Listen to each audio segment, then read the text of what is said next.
Oke, bismillahirrahmanirrahim. Assalamualaikum warahmatullahi wabarakatuh. Anak-anak, selamat pagi, siang, malam, dimanapun kalian berada dan belajar sekarang.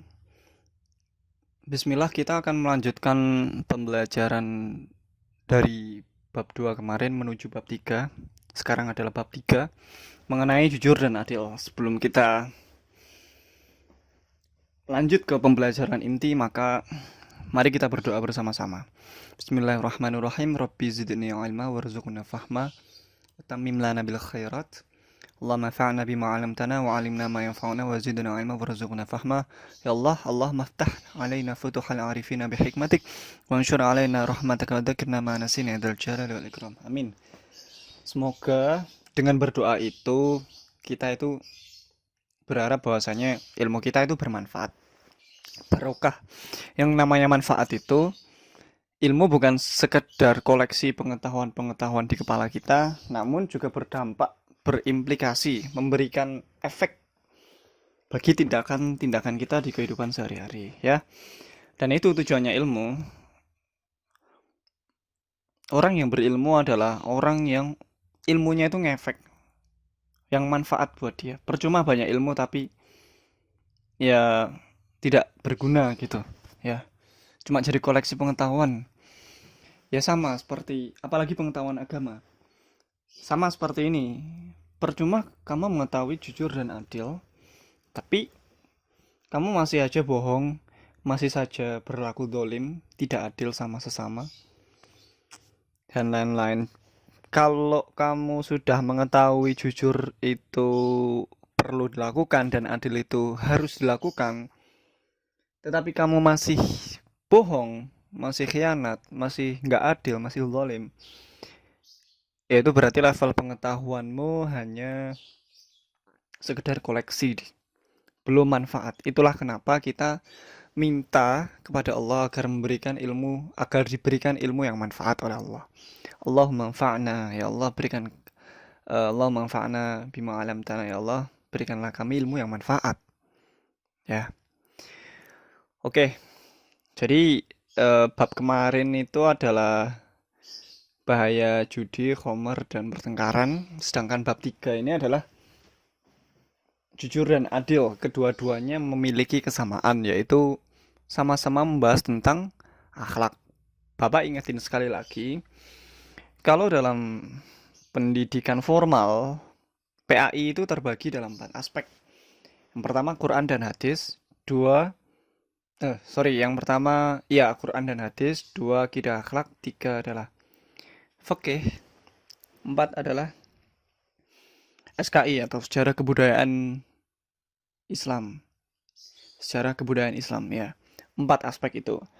Dan sama seperti bab 2 kemarin, jujur dan adil ini termasuk aspek akhlak, ya. Dan Bapak perlu tekankan sekali lagi bahwa aspek akhlak itu biasanya materi-materi PAI yang membahas aspek akhlak itu sangat ringan dan gampang di teori. Di teori, ingat ya, ringan dan gampang di teori.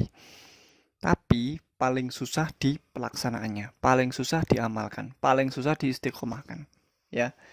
Maka Bapak tidak berhenti, nggak ada henti-hentinya untuk menekankan bahwa, come on, knowledge, pengetahuan itu jangan cuma jadi koleksi, tapi ditekankan juga. Inilah pentingnya belajar agama. Agama itu tidak berlaku saat Agama itu tidak berlaku hanya saat kalian berada di SD sampai SMA kuliah. Tetapi mulai dari kalian lahir, kalian sudah bersentuhan langsung dengan agama, ya. Bahkan sejak kalian di kandungan, mulai lahir, mulai di kandungan, ayah ibu kalian membacakan Quran, ayah ibu kalian merencanakan nama kalian. Terus lahir, kalian langsung didengarkan kalimat azan, yang mana ada kalimat kesaksian syahadat di situ bahwa Allah Tuhan satu-satunya yang patut disembah dan Nabi Muhammad adalah Rasul utusan Allah yang benar-benar membawa risalah yang benar. Oke, jadi sejak lahir ya, sejak dalam kandungan, lahir, kamu kecil, kamu tumbuh SD sampai SMA, kamu nanti menikah, kamu punya anak, kamu berkeluarga sampai lansia dan meninggal, kalian tidak akan bisa dan tidak akan pernah lepas dengan yang namanya agama. Kalau kalian pengen selamat di dunia dan akhirat ya. Jadi, pesan Bapak buat intro, buat pembukaan ini, prolognya, benar-benar diamalkan dan jangan ditinggalkan ya. Agama itu. Mungkin kalian sekarang belum paham bagaimana krusialnya, bagaimana esensialnya agama bagi kehidupan seseorang. Tapi ketika kalian semakin grow up ntar, semakin dewasa, you will be eventually understand.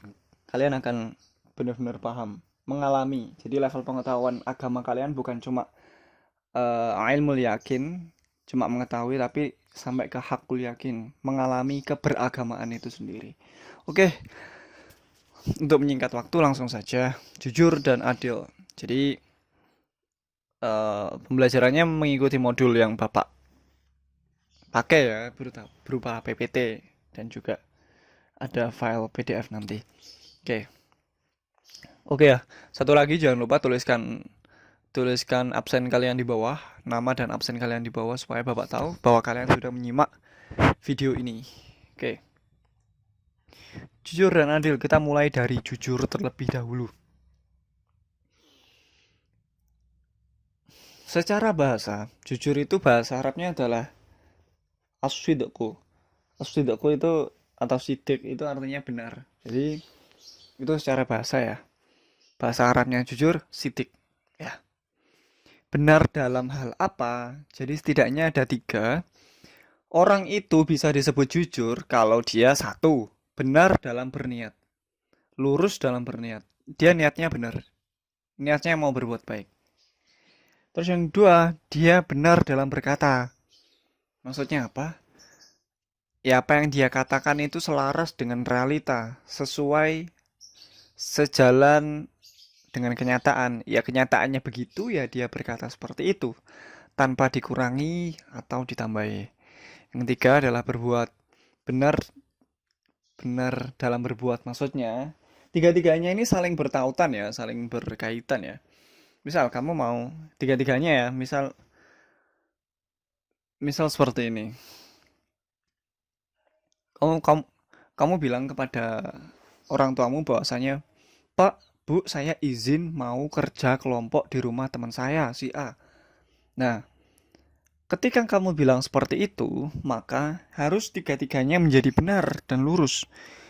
Yaitu yang pertama, niatnya memang benar-benar kerja kelompok, bukan bermain, bukan ngegame, bukan mabar.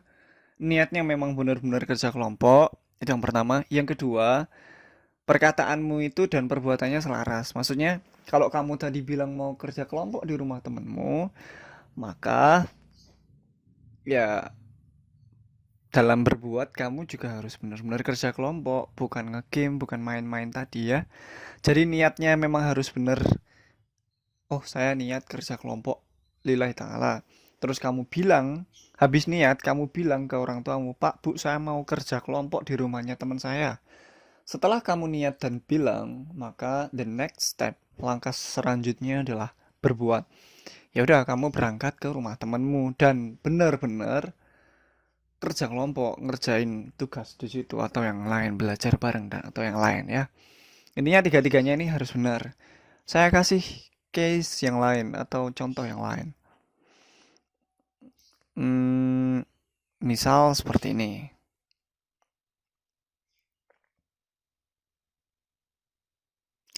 Pak, Bu, saya minta uangnya untuk membayar buku sekolah atau membeli buku sekolah, misal ya.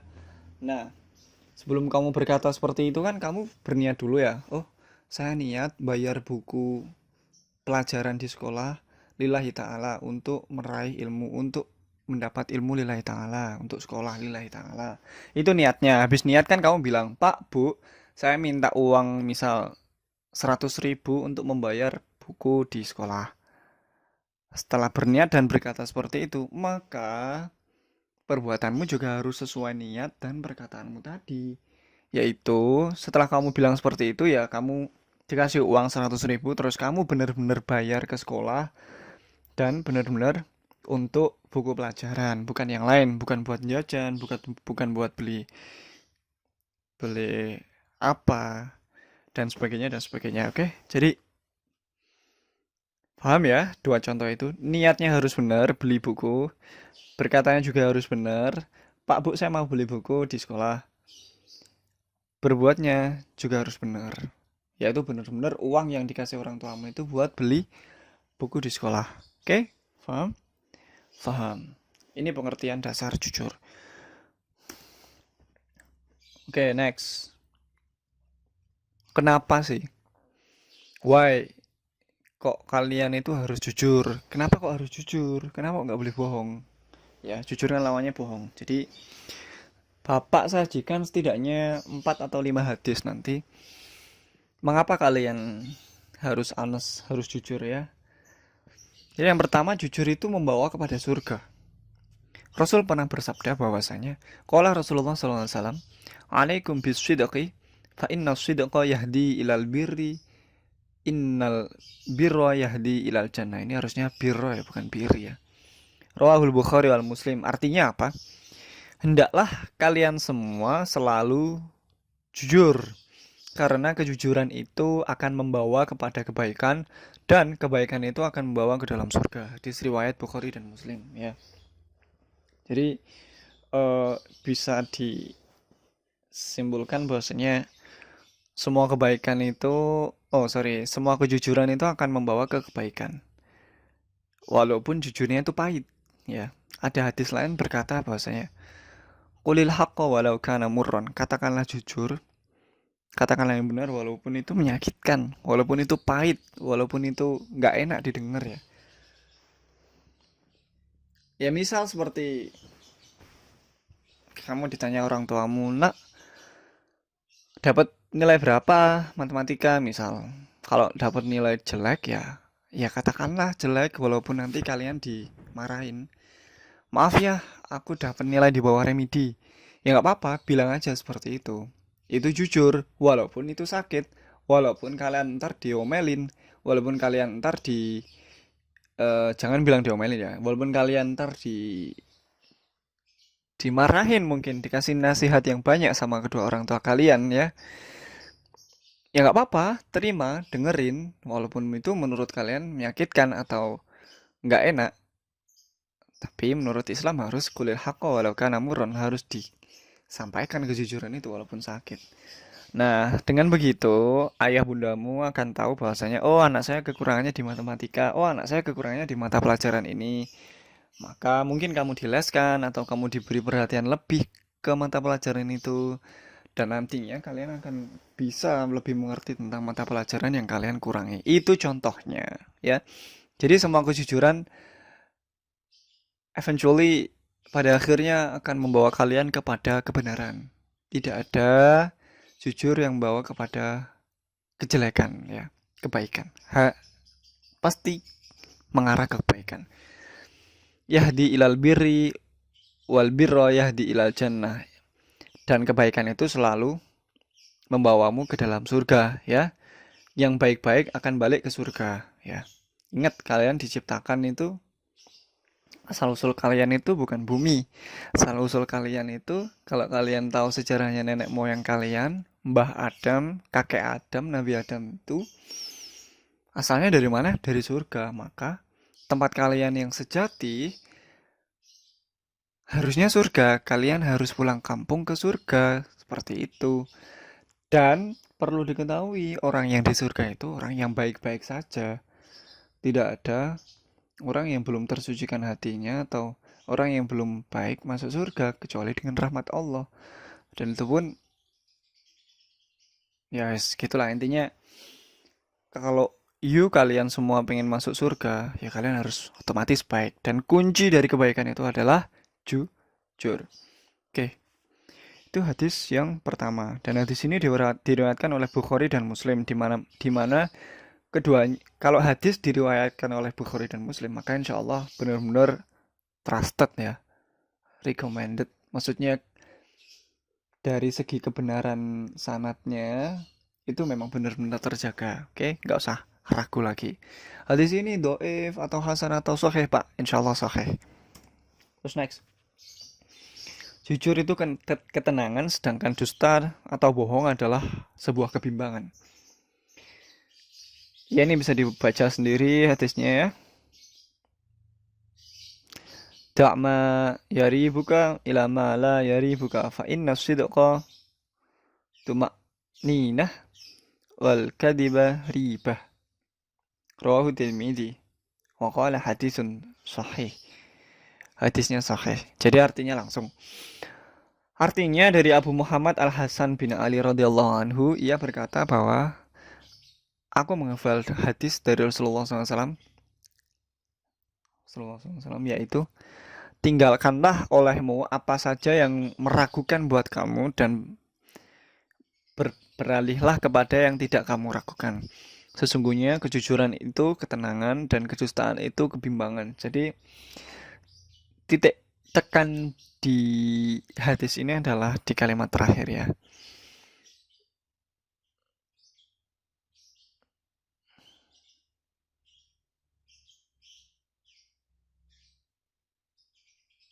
Ya, betul.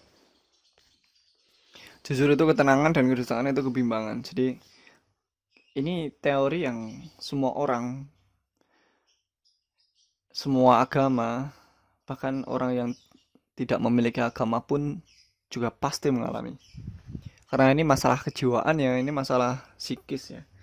Kalau seseorang jujur, seseorang berkata dengan apa adanya, sesuai dengan realita atau kenyataan, dia nggak bohong, dia jujur, dia akan merasa tenang all of the time. Dia akan merasa tenang, kalem, dan nggak khawatir kalau ada apa-apa.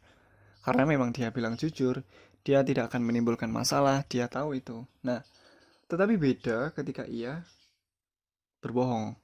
Pada saat ia berbohong, kamu tes sendiri. Pada saat kamu berbohong, pada saat seseorang berbohong, maka ada rasa tidak tenang yang menyelimuti hati kamu. Kamu takut bahwa ntar kebohongan akan diungkap atau seperti apa ya.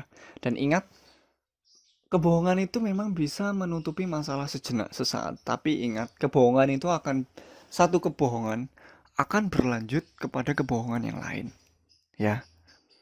Ketika kalian sudah membiasakan lisan kalian dan hati kalian untuk berbohong, pada pertama kali kalian pasti akan sangat mengingkari, sangat merasa tidak enak, sangat merasa gelisah pada saat bohong. Tapi kalau kalian telah terbiasa membiasakan hati dan lisan kalian buat bohong, ya maka akan menjadi kebiasaan. Sama seperti saat kalian pertama kali ninggal sholat,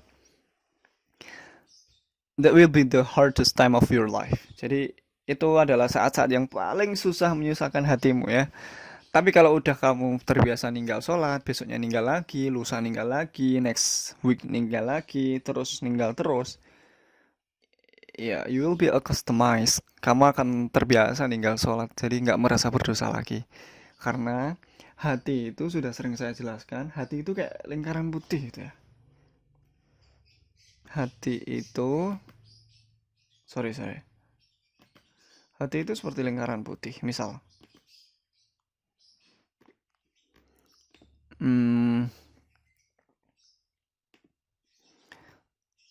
seperti ini misal ya. Hati itu, ya kita cari bentuk hati. Mana ya bentuk hati?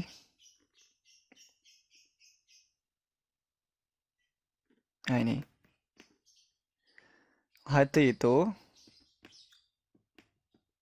pada mulanya itu putih. Putih seperti ini.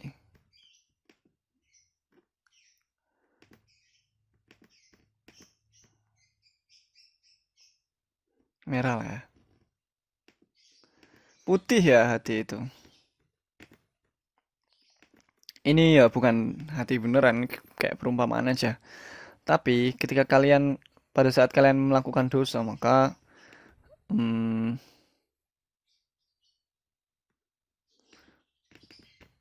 di sini akan ada kayak titik kecil, titik. dosa kecil, terus nanti kalian melakukan dosa lagi, maka ada titik lagi, terus melakukan dosa lagi, ada titik lagi, melakukan dosa lagi, ada titik lagi, melakukan dosa yang lebih besar, ada titik lagi, melakukan dosa yang lebih besar lagi, bakalan ada titik lagi. Dan semakin besar dosanya, maka juga semakin besar titiknya. Anggap aja ini dosa titik-titik. Dan ya, kalau titik ini banyak di hati kamu,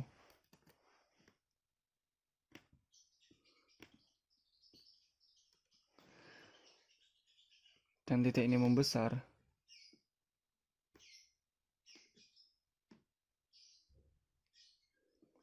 maka hatimu akan tertutup. Ninggal sholat itu dosa besar di hati. Kalau kamu ninggal sholat terus, dan bohong itu juga termasuk dosa besar, jangan diremehkan. Hatimu akan tertutup kayak gini. Tertutup. Sampai ntar tidak ada ruang yang tersisa buat putih-putih itu. Putih-putih ini tandanya hati masih suci ya. Kalau udah banyak kayak gini, berarti hatinya ketutup. Dan kalau hati ketutup itu, mau bapak ceramah 5 jam non-stop di depan kamu ya, kamu tidak akan bisa menerima hidayah. Karena hatimu udah hitam. Kolbun marid, kolbun sakim, kolbun yang hati yang sakit ya. Jadi jangan sampai kayak gini. Intinya jangan dibiasakan dosa apapun, termasuk bohong. Banyak sekali yang membiasakan bohong. Oke, atau dusta. Pasti kalian akan bimbang ujung-ujungnya. Oke, ini sekedar ilustrasi saja. Next. Pedagang yang jujur pada hari kiamat.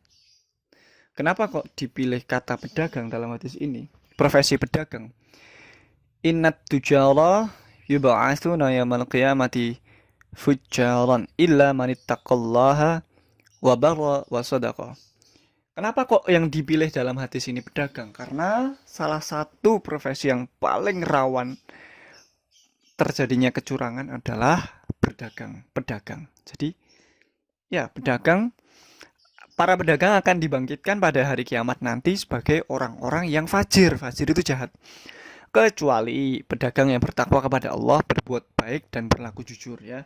Pedagang yang tidak mengurangi timbangan, pedagang yang tidak menutupi kondisi barang dagangannya, misal dia jual baju dan bajunya ada robekan, ada cacatnya sedikit, ya dia bilang secara jujur bahwasanya itu ada cacatnya dikit, bukan menutup-nutupi yang nanti ya membuat pembelinya kecewa. Jadi ya siapapun yang jujur ntar dibangkitkan pada Allah, bangkitkan di hari kiamat dengan bentuk yang baik juga ya.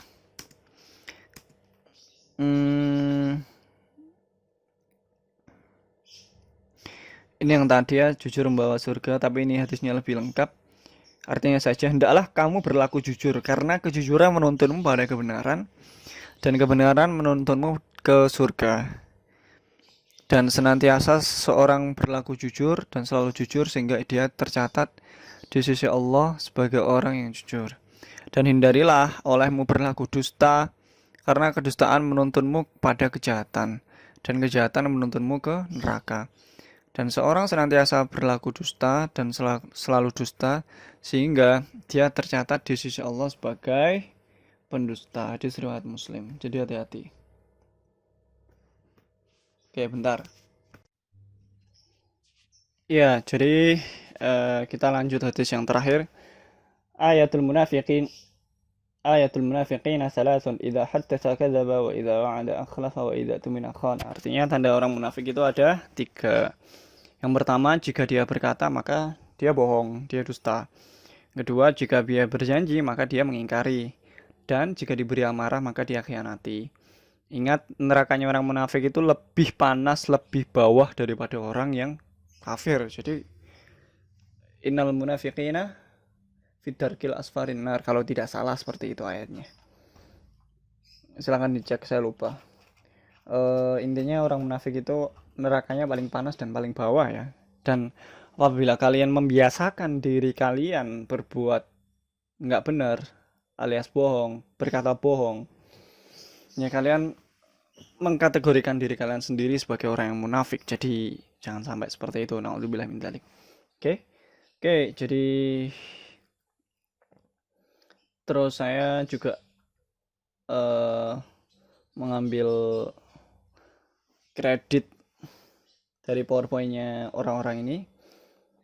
Alrido Budilaksono, Clarissa Juliana, Chandra, Cecep, dan yang lain-lain lista dari akun slide share ya. Jadi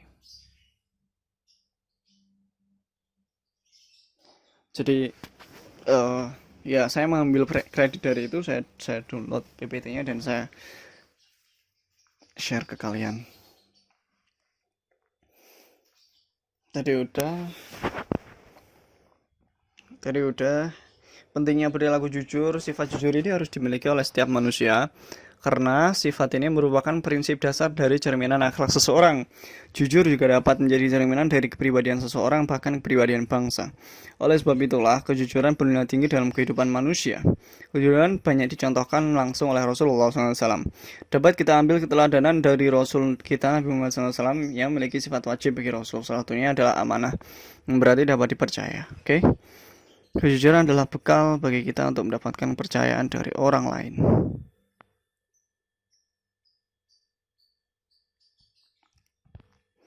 Ini tadi sudah macam-macam jujur itu.